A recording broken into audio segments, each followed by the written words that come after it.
Welcome back. The Trump campaign is promising more legal action after filing suit in Michigan, Nevada, Georgia, Pennsylvania, arguing that Democrats are possibly rigging the vote count. The president last night reiterated what he had said was going to happen months ago. Democrat officials never believed they could win this election honestly. I really believe that. That's why they did the mail-in ballots, where there's tremendous corruption and fraud going on. But while the counting continues, both camps remain confident they will rise to victory. We think we will win the election very easily. We think there's going to be a lot of litigation because we have so much evidence, so much proof, and it's going to end up perhaps at the highest court in the land. We have no doubt that when the count is finished, Senator Harris and I will be declared the winners. So I ask everyone to stay calm, all the people to stay calm. The process is working. The count is being completed, and we'll know very soon. Where are we in this process, and what are our prospects in it? With the latest, let's bring in our friend, CEO of American Majority, Ned Ryun. Ned, give it to me straight, man. How are we doing right now? Well, I will say this. This is going to be a very interesting time for the Trump campaign. To put it mildly, I mean, this is shameful, though, what's taking place, Buck. I mean, this was completely avoidable. Most civilized countries, a lot of civilized countries, don't do universal mail-in ballots. France outlawed them in 1975 because they're rife with fraud. And yet here we have unelected public officials just decided by, their own decisions to insert universal mail-in ballots and cause the chaos. And I just want to remind people there were 300 lawsuits this year from the left, from Democrats, to get this to take place, to turn this into universal mail-in voting, to take election day, turn it into election weeks, to create this chaos. And so I'm making the argument, embrace the chaos. I think the Trump campaign should do all of the above. They're already litigating. They're already calling for recounts. So we know Georgia's going to be triggered into a recount just by law.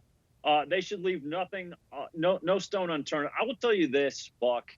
There was an interesting interview today on another channel by Rod Blagojevich, the former governor of Illinois, in which he said, of course, there's fraud that's taking place. I came out of the Democratic machine in Chicago.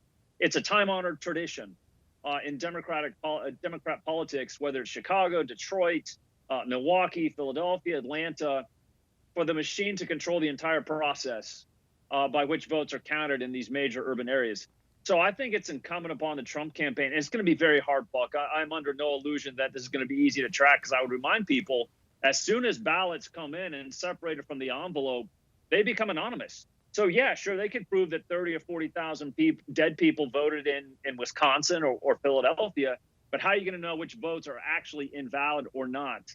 And so I think it's a tough hill for the Trump campaign to climb, but they have to do it, because I think Trump has to look at the American people and tell them this isn't about me. This is about making sure that we have free and fair elections where all legal votes are counted in a trustworthy and transparent way, so that you can actually trust the system. You can start to trust institutions, because my fear is no matter how this actually turns out in the end, Buck, half the American people are going to go, we think you stole the election. We don't think this is legitimate. Therefore, we don't accept anything that you will attempt to implement over the next 2 to 4 years.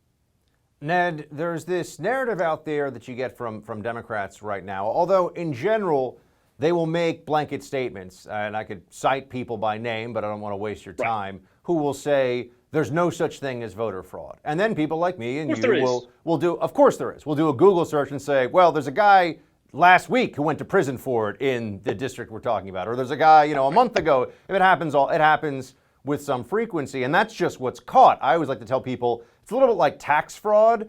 Some people get in trouble for it. A whole lot more people are doing it, as we all know. It's just a question of who's actually going to get in trouble for it in the first place.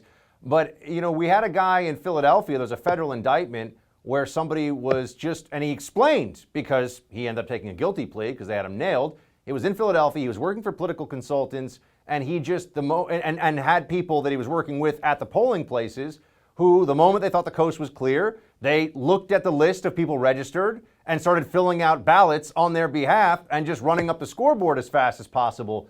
It's actually pretty hard to catch that. So why do we keep getting told there's no fraud when that's actually a lie? That's not true.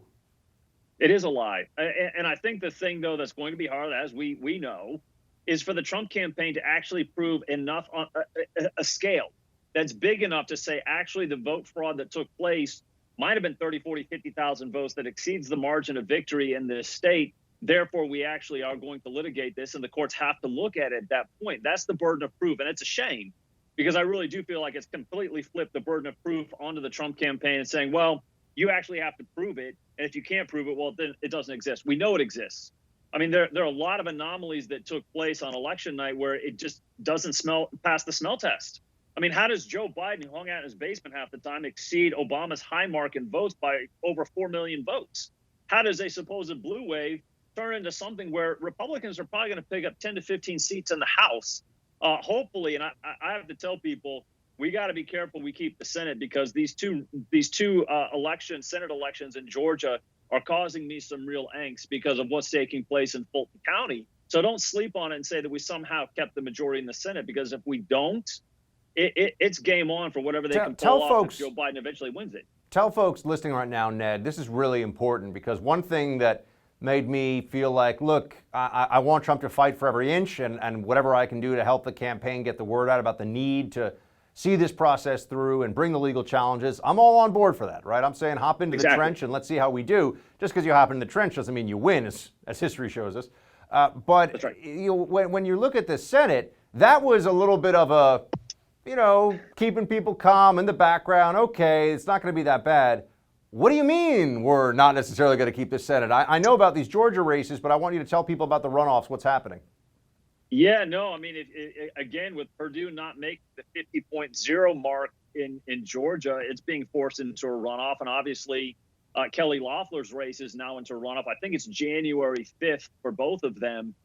And this is where it's going to come down to. If they don't win, if Republicans don't keep both of those seats, I think it becomes a 50-50 tie in the Senate. And if Joe Biden wins, God forbid, Kamala Harris then becomes the deciding vote. And I was the same way, Buck, on election night. I woke up the next day and said to my wife, at least we kept the Senate. We can stop the massive stupidity, whether it's court packing, whether it's adding statehood for D.C. and Puerto Rico, removing the legislative filibuster, all of these things that would be devastating and lead to one-party rule. At least we have the Senate and can put a stop to the madness. And then yesterday, watching the votes come in from Georgia, especially in Fulton County, really started to get a very uneasy sensation that almost feels like, and I have to tell you this, Buck, Georgia, Biden really doesn't need Georgia to win. It almost feels like a dry run for the January 5th special elections to see what they can actually get away with. Because I'm telling you, this will be an absolute dogfight like we've never seen for these two Senate races because of the implications of what it would actually look like for the next 4 years. We either can put a stop to the madness with a Senate,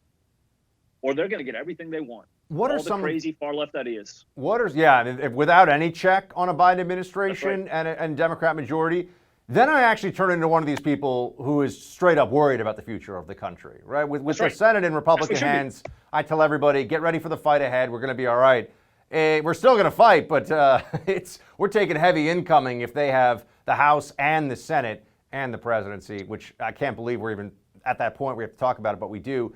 But Ned, what did you see in Georgia, if anything, that in this process at this stage that's raised some alarm? I know there was the water main break, but what else has gone on there? Which they're saying, this stuff happens, right? Okay, well, but what else happened? Right. How convenient. This has happened in all the major urban areas that were obviously key battleground states for not only Trump, but key Senate races. Hey, let's just stop counting votes, and then all of a sudden 4 a.m. new votes show up that somehow heavily favor Joe Biden. I mean, there's a process in place, as Blagojevich pointed out. It's just a whole process that something's there.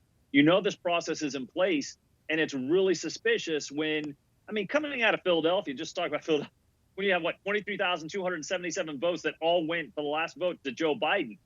Come on, people. If you're going to do that, at least give maybe 10% of the votes to Trump. Don't be so obvious. But that's what worries me about Georgia, that they have put in place a system that unless Republicans, Mitch McConnell had better dig in on Georgia. He better invest a lot of time and money starting this week in going down and saying, we are going to examine this process by which votes are coming in, and we're not going to let it happen for these special elections in January for these two very key Senate races. Yeah, I think Mitt Romney in 2012, there were, 95 districts in Philadelphia where he got 0 votes. 0% of the vote. We're supposed to believe that. At what point do the American people say we've had enough? Right? Do they say we're not going to put up with this anymore? We have to get back to being able to trust our institutions. And I have to tell you, there's always been question marks, right? There have always been question marks about, hey, that looks really suspicious. We've been able to manage during the national elections with some of these major urban areas and battleground states. But this is like nothing we've ever seen. At what point do the American people say, we've got to get back to trusting this? We want more transparency. Why are you cardboarding over windows? Why are you keeping observers 100 feet away? Why are votes showing up in the middle of the night? There's a lot of cause for suspicion about what's taking place. We deserve answers. And I think that's the thing that Trump has to do. And I want him to look at a camera, Buck. I want him to look straight into the camera and say, I am going to do everything I can to win. But if it's the last thing I do as the president of the United States, I believe I owe it to the American people to get us back to being able to trust the electoral process. I will do everything in my power to be able to do that. And if at the end of the day, every legal vote is counted in a trustworthy and transparent way, and I lose, I am more than happy to leave and go back to making obscene amounts of money. God bless you. Go in peace. Ned Ryun, everybody. Ned, have a good weekend. Back in the fight next week. Thanks, Buck.